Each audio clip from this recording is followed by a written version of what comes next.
fuerza núcleo de la sociedad, son la fuerza impulsora del mundo. Sin trabajo no es posible el desarrollo de los pueblos, y sin trabajadores no es posible que el trabajo tampoco se desarrolle. Entonces, rendirle homenaje no es cuestión de un día, no es cuestión de una fecha, como eso es un simbolismo. Pues nosotros estamos aquí analizando con un experto del sindicalismo dominicano, un profesor a nivel universitario, a nivel de seminario, a nivel del colegio de periodistas, porque es una persona completa en términos, y un luchador forjado en el exilio dominicano y en también, la seguridad social. y un experto en la seguridad social hoy en día, que es el tema más relevante dentro del sistema social de un país.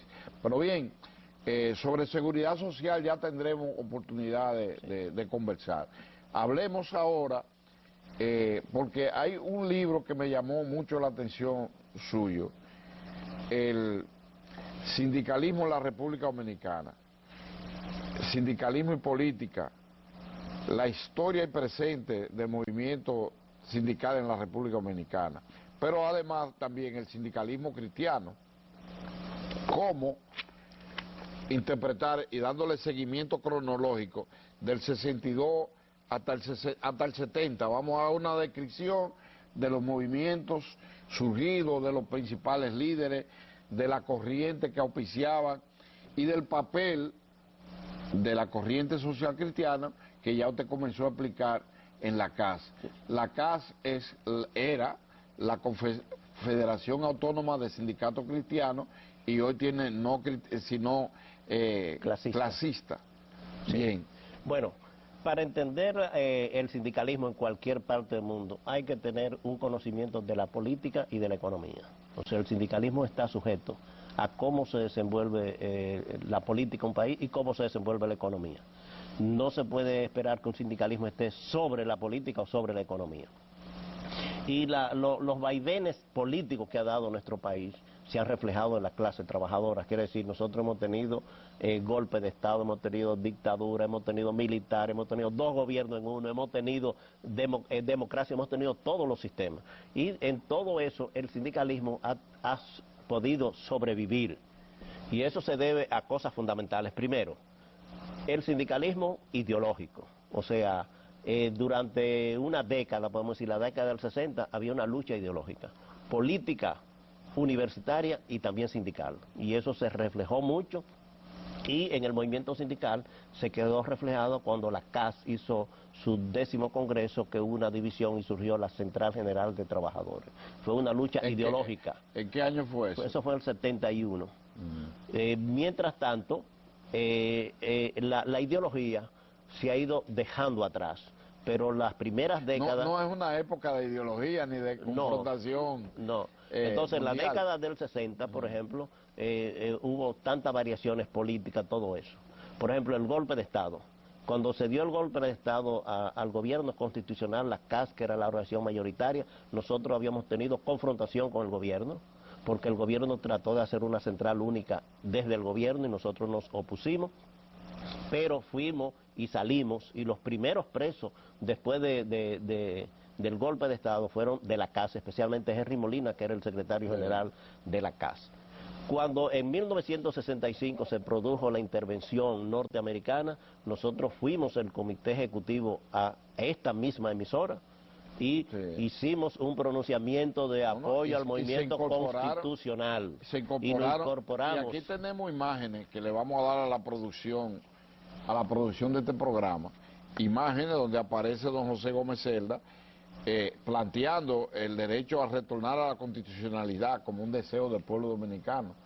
Pero aquí tenemos imágenes que el movimiento sindical social cristiano se incorporó a la revolución plenamente, y en ese momento decía don José en una conferencia internacional, esto el 23 de mayo de 1965, Camaño no se rendirá, y él como enviado, aquí tenemos cómo se originó la crisis, explicando el fenómeno de la revolución de abril, una denuncia desde el crimen yanqui en Santo Domingo, eso en el siglo en México, el 24 de mayo de ese año, 1965, y un conjunto de publicaciones en el mundo, en Puerto Rico, contra Estados Unidos y por Camaño, líder cristiano que denuncia maniobra del tío San, eso en México, hecho por un reportero famoso de la prensa llamado Juan Pablo Rosell. Y así un sinnúmero de cosas que le vamos a pedir a la producción de este programa que lo destaque, mientras nuestro amigo va explicando cronológicamente esos tres aspectos: el desarrollo del movimiento sindical, las diferentes centrales en el país, sus principales dirigentes, los más destacados, y que llevemos esto hasta los años 70. Bueno, en el año 65, entre el 63 y 65, esos fueron los dos acontecimientos. Por eso yo dije, hay que entender la política para poder entender el sindicalismo. Y la economía. Y la economía. Entonces, esos fueron acontecimientos políticos, no fueron sindicales. Ni el golpe de Estado ni la intervención fueron sindicales. Ahora, el sindicalismo, hay un momento que tiene que tomar posiciones frente a la situación, pues no vamos a estar discutiendo un contrato colectivo mientras están invadiendo el país. O dan un golpe de Estado y van a estar pidiendo aumento de salario.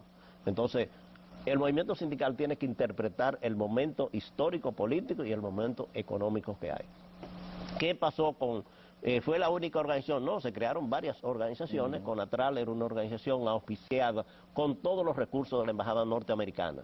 Sin embargo, por haber apoyado públicamente la intervención de los norteamericanos, y el golpe de Estado, perdió la credibilidad y el respaldo de los trabajadores.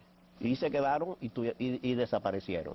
Entonces, después se han creado otras organizaciones como Pero en ese momento ahí había un sector que usted hablaba que la izquierda no tenía como incidencia, pero por ejemplo el sindicato más poderoso era el sindicato de trabajadores portuarios, y también estaban lo de la caña en la Romana, fue el más poderoso, que ahí desaparecieron después a Guido Gil, que era el asesor. ¿Qué corriente dominaba en ese entonces ese entorno? Bueno, por ejemplo, en el año 65, las organizaciones que apoyamos el movimiento constitucional eran la CAS, Cecitrado, FONSA de Citrado, que estaba Julio de Peña Valdés, UNACHOSIN y el sindicato de UNACHOSIN era dirigido por el PRD. Por el PRD. ¿Y POASI? Y POASI estaba ahí, el Indio, y estaba Barbarín, había muchos dirigentes. O sea, esas cuatro organizaciones éramos los representantes de los trabajadores en el movimiento constitucionalista, y teníamos un programa diario que se llamaba Justicia Social, que lo hacíamos entre la CAS y FONSA de Citrado. Unidos. Entonces, ha habido momentos que ha habido unidad. Ahora, los grandes sindicatos que existieron, como el sindicato Central Romana, el sindicato Telefónico, el sindicato de Citracode, todo eso vino una política selectiva y lo fueron desapareciendo de parte de los gobiernos y de parte de los empleadores. Y todos esos sindicatos grandes fueron cayendo. Pero de parte de los gobiernos, estamos hablando entonces de los 12 años. Bueno. De gobierno de los 12 años. De los 12 años de Balaguer, entonces. Entonces surgió la CNTD. La CNTD es una organización que vino a llenar el espacio que antes era de Conatral, con afiliación internacional en la CIOLS, y fue una organización, o ha sido una organización representativa de un sector importante. Después vino la división de la CAS y la CGT, y la CGT pasó a ocupar por primera vez los grupos de izquierda, tener un frente sindical, que fue porque antes no habían podido tener un frente sindical, y por eso la CGT recibió todo el apoyo de todos los partidos de izquierda, nacional e internacionalmente. La Central General de Trabajadores, dirigida entonces ¿por quién? Por Francisco Santos, primero, había sido de la CAS, ahí estaba Francisco Santos, y estaba Julio de Peña Valdés, estaba Nelson Marmolejo, estaba Eugenio Pérez Cepeda, que habían sido, excepto Julito, habían sido todos de la CAS. Pero fue una lucha ideológica. Ahí no había dinero, ni había compradero, ni había empleo, ni nada de eso, sino problemas de tipo ideológico. Eso ha marcado mucho el movimiento sindical, y a nivel internacional existían en aquella época tres corrientes mundiales. La más grande era la CIOLS, quiere decir el movimiento sindical patrocinado por los países aliados en la Segunda Guerra Mundial, que sí continuaron, además de políticamente, sindicalmente unidos. Equivale, decía ahí, Alemania, Francia, sí, Inglaterra. La Federación Sindical Mundial, que eran los comunistas, dirigidos por la Unión Soviética, en la cual estaban todos. Y el movimiento sindical internacional más pequeño, que era la Confederación Internacional de Sindicatos Cristianos. Entonces, eso en América Latina estaba también así, y en la República Dominicana había, entonces, la CAS pasó a ocupar el puesto internacional del sindicalismo cristiano, la CNTD ocupó lo del sindicalismo norteamericano, podemos decir, y la CGT lo del sindicalismo del internacional comunista. Y así estaban divididos. Después, al pasar y transcurrir el tiempo, a la desaparición de la influencia de la Federación Sindical Mundial en el mundo de socialista, por la caída política, porque por eso hay que entender la política, claro. Entonces el mundo sindical se convirtió en dos fuerzas y ahora en una sola fuerza. Entonces el movimiento sindical ha dado un giro en los últimos años muy grande, en la cual desapareció teóricamente una de las partes más combativas, que era el sindicalismo comunista, quiere decir porque tenía apoyo de los países que el socialista era un sindicato único, o es un sindicato único. Uno dice teóricamente porque China todavía continúa siendo comunista y es el país más grande del mundo, aunque sea económicamente capitalista, pero políticamente es comunista y sindicalmente es comunista. Entonces hay una organización que dicen ellos representa 150 millones de afiliados, que es ese solo organización más grande que todos los que estamos dispersos en todo el mundo. Pero la misma CGT, para que vayamos a un último segmento, la CGT entonces también se dividió en también Central General de Trabajadores mayoritarios. Han aparecido muchas organizaciones. Y ahora, ¿cuáles conforman el panorama sindical en la República Dominicana? Bueno, aquí hay tres tendencias, las mismas tendencias que habían antes. ¿Cómo se llaman? Durante 7 años se hizo la CENUS, quiere decir el CENUS, que era Central Nacional de Unidad Sindical. Ahí estaban las 3 centrales sindicales. Después, con el tiempo, la CAS salió y se declaró independiente, la CNTD se declaró independiente, y quedaban entonces dentro de eso la CGT y la CTU.